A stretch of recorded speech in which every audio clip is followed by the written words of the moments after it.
Hi, my name's Jason Spangler. I go by Santee Swapper on eBay. I've been on eBay for about 15 years now, got started back in November of 1998, and I'm a power seller with a feedback score of 18,740. As an eBay seller, you've probably heard about eBay's announcement on Tuesday, March 19th, 2013 regarding the Spring Seller Update.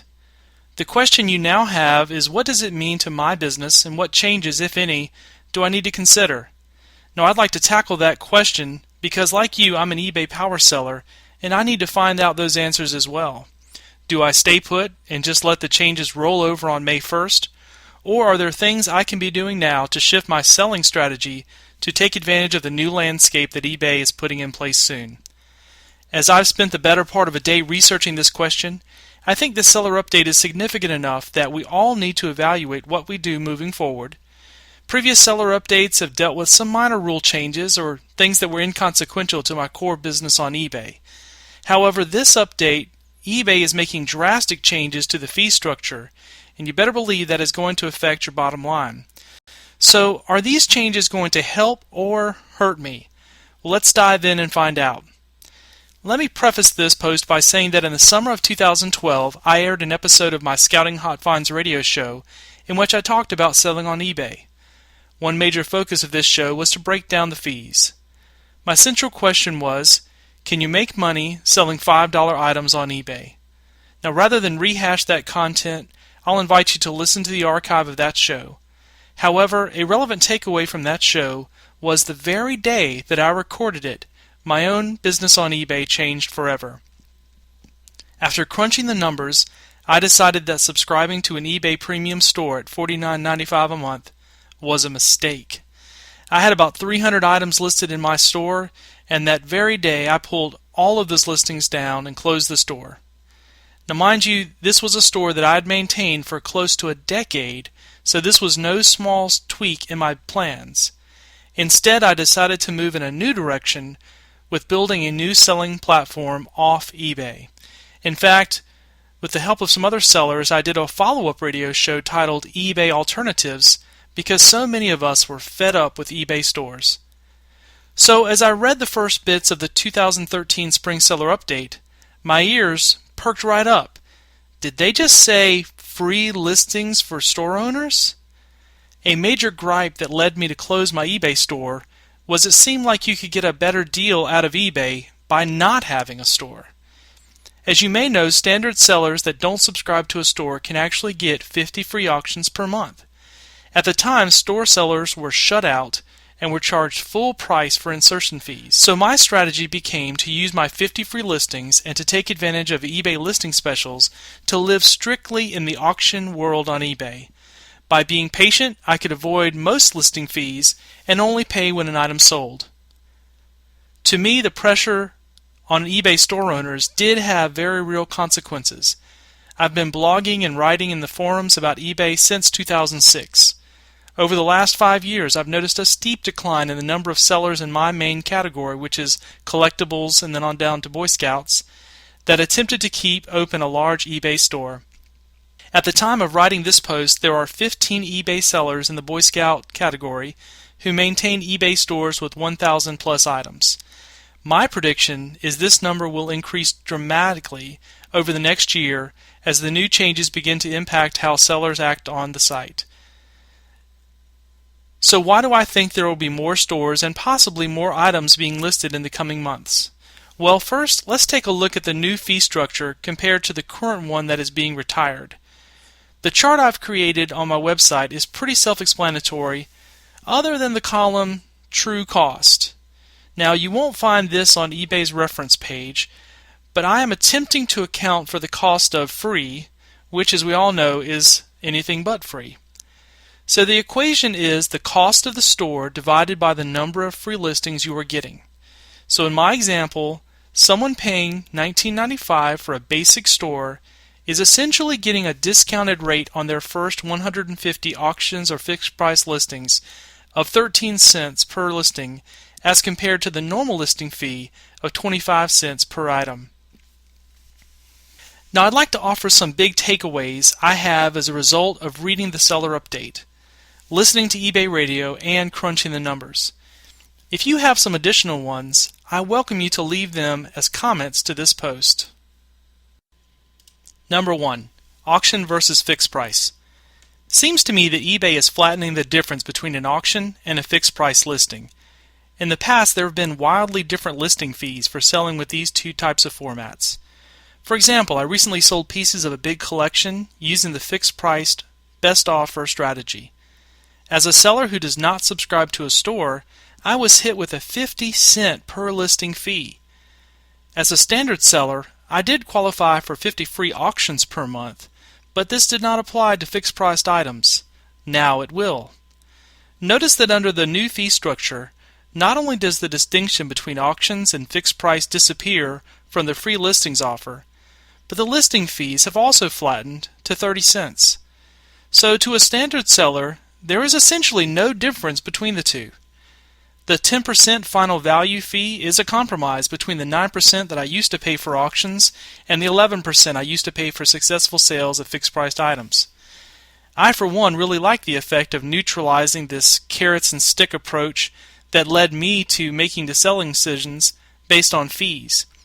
Now under the standard plan, you can instead focus on what is best in the final result, regardless of the fees, which have now become uniform.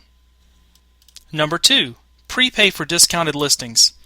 If you are wondering why it might now make sense for you to open an eBay store, then you can use a free tool on their website to evaluate your situation.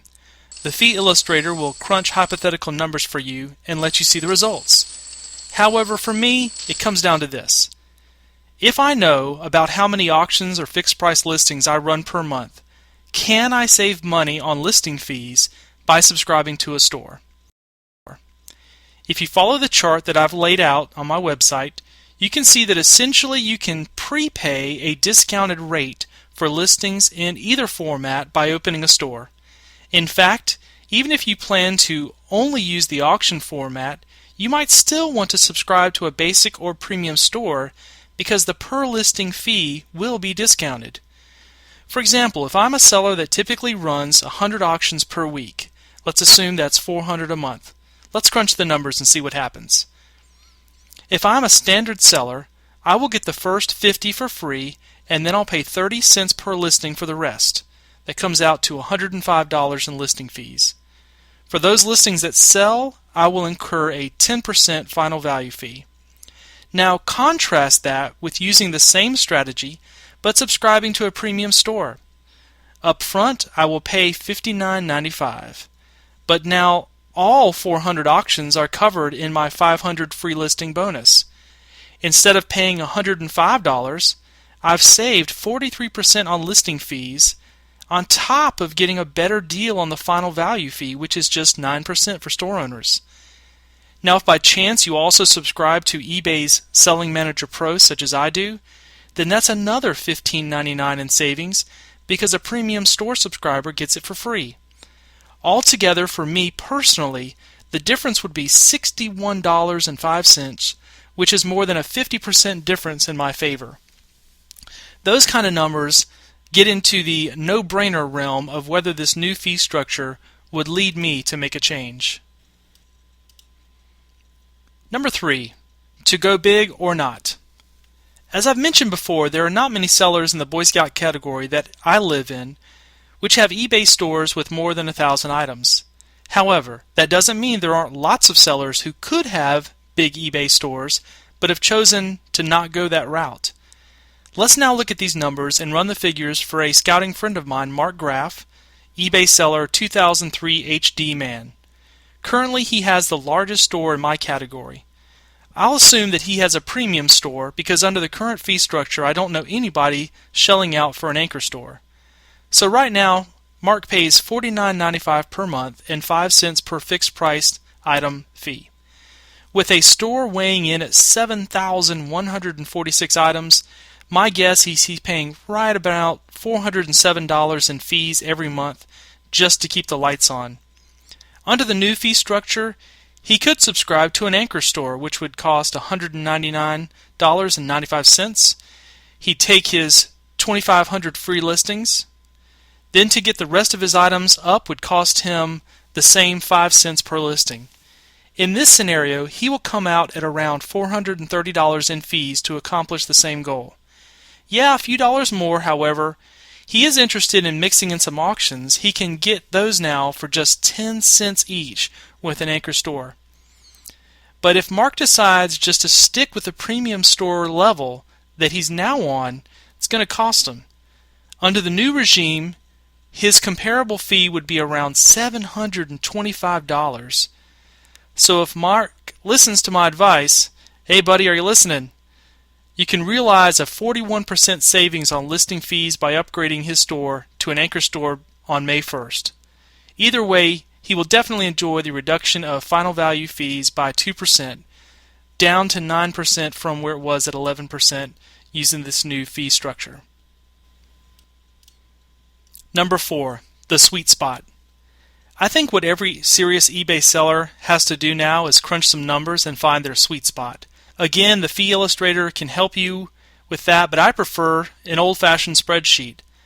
The one I've created here shows the new fee structure with a range of listings. Sure, we don't always know how many auctions or fixed price listings you will run in a month, but this can give you a shotgun guess as to the scenario which will best help you hold down fees. The stages highlighted in yellow show the best value for that range of listings. It's very interesting to me to note that the sweet spot comes way before the number of free listings that you can get at each level. For example, if you're wondering when is it better to jump in and get a basic store, which would give you 150 free listings at a cost of $19.95, my math shows that if you run more than 117 listings a month, you should upgrade to the basic store. What if you're even more active on eBay than that and you're wondering whether you should move up to a premium store? The sweet spot in my calculations is if you run more than 320 items in a month, it would save you on fees. I stated in my radio show last summer that nobody in the Boy Scout category should go with an anchor level store. However, that math has now changed, and if you're going to do more than 1,621 listings per month, the anchor will save you money versus just having the premium store. Conclusions and caveats. I want to conclude by saying that every seller really needs to crunch the numbers and see what the best way for them to save on fees is when everything kicks in on May 1st, 2013. I should also mention that in this post I've just strictly stuck to the effects on fees in the 2013 Spring Seller Update, but there are other changes that are worth a minute of your time to investigate, and I invite you to go over to eBay and look at those. I also purposely avoided using the discounted prices that eBay is willing to give you for a store subscription if you sign up for a whole year. To me, this is like getting into a cell phone contract with eBay that carries early termination fees. I've just switched to Straight Talk after being with T-Mobile for about a decade, so I've decided to assume that we are talking about store subscriptions that are month to month.